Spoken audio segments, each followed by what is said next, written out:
ప్రకాశం జిల్లా ఎర్రగొండపాలెం టీడీపీలో కుమ్ములాట మొదలైంది. ఇన్ఛార్జ్ ఎరిక్షన్ బాబుకు వ్యతిరేకంగా సమావేశం నిర్వహించారు టీడీపీ నేత మన్నె రవీంద్ర వర్గం.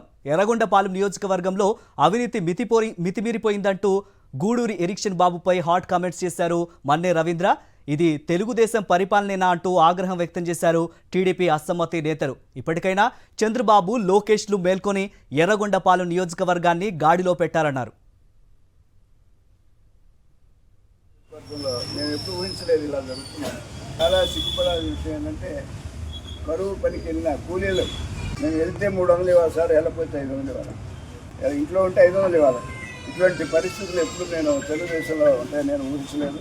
ఎర్రగొండపాలెం ఒకటి ఉందేమన్నా విశ్వవిడిగా వదిలేశాడు. దానివల్ల విపరీతమైన కరప్షన్, సిగ్గుతో తలంచుకోవాలనే అనే పరిస్థితులు కూడా ఇక్కడ ఉన్నాయి. ఎందుకంటే పరిస్థితుల్లో ఈ కరప్షన్ సిగ్గు శరం లేకుండా ఇదే ఈ కరప్షన్. ఈ తెలుగుదేశం పరిపాలనేనా? అధిష్టానం ఒకసారి ఆలోచించుకోవాలి.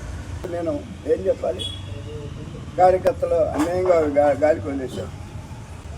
బ్రోకర్లు, విపరీతమైన కరప్షన్. జిల్లాలో ఏకైక ఏదైనా నియోజకవర్గం ఉందంటే అత్యంత కరప్షన్ ఉందంటే ఎర్రగొండపాలెం.